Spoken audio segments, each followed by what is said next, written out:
로마서 9장. 나는 그리스도 안에서 진리를 말하고 거짓말을 하지 않습니다. 이것은 성령 안에서 내 양심이 확증하는 사실입니다.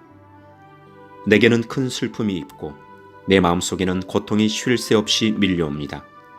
나는 내 동포, 내 동족들을 위해서라면 나 자신이 저주를 받아 그리스도로부터 끊어져도 좋다는 각오가 되어 있습니다. 그들은 이스라엘 백성으로서 하나님의 아들이라는 신분을 얻었습니다. 그들에게는 하나님의 영광이 있고 하나님과 맺은 언약이 있고 율법과 성전 예배와 약속들이 있습니다. 족장들이 그들의 조상들이며 그들의 혈통에서 그리스도께서 나셨습니다. 그리스도는 만물 위에 계시는 하나님이시며 영원토록 찬양을 받으실 하나님이십니다. 아멘.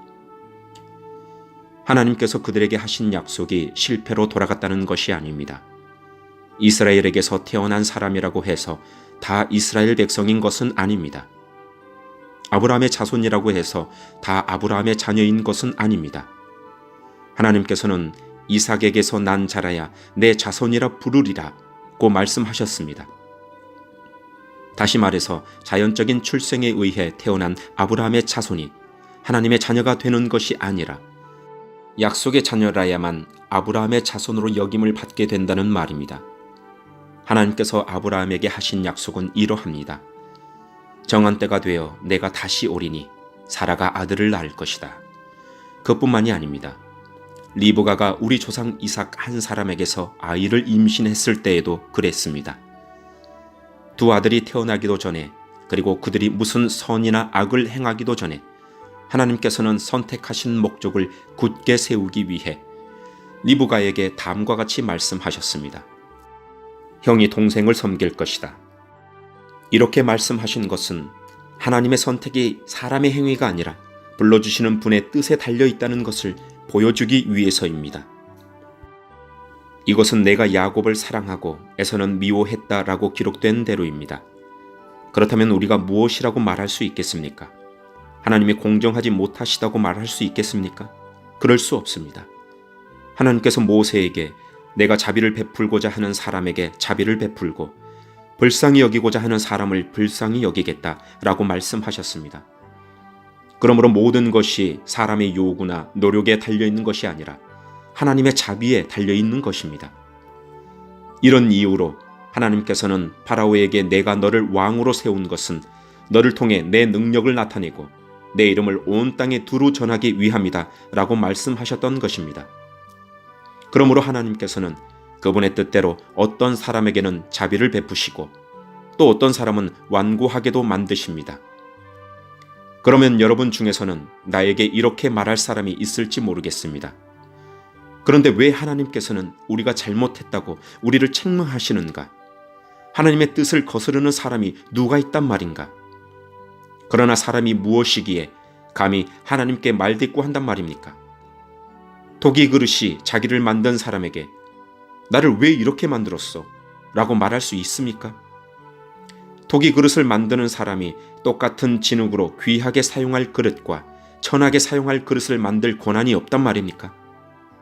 하나님께서 진노를 나타내시고 그분의 능력을 사람들에게 알리시기를 원하셨으면서도 멸망받기로 되어 있는 진노의 그릇들을 인내로서 참아주셨다면 어쩌겠습니까?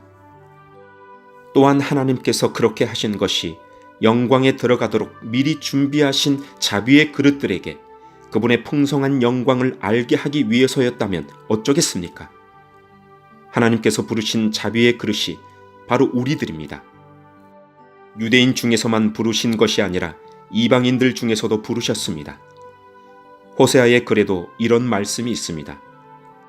내 백성이 아니라고 말했던 사람을 내 백성이라고 부르겠고 내가 사랑하지 않았던 사람을 사랑하겠다. 그리고 이런 말씀도 하셨습니다.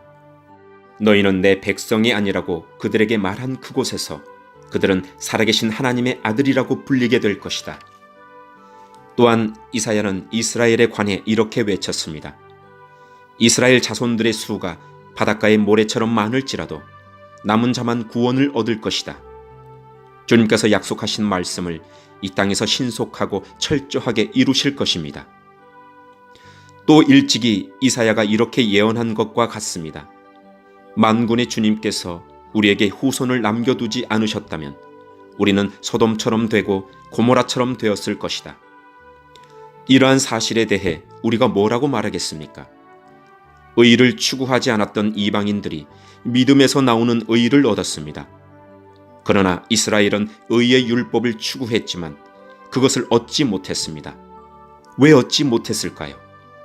그것은 그들이 믿음에서 나오는 의를 추구한 것이 아니라 그 의가 마치 행위에서 나오는 것으로 생각하고 의를 추구했기 때문입니다. 그래서 그들은 걸림돌에 걸려 넘어지고 말았습니다. 성경에 보아라, 내가 시온의 사람들의 발에 부딪히게 하는 돌과 사람들을 걸려 넘어지게 하는 바위를 놓으리니 그를 믿는 사람은 부끄러움을 당하지 않을 것이다 라고 기록된 것과 같습니다. 아멘.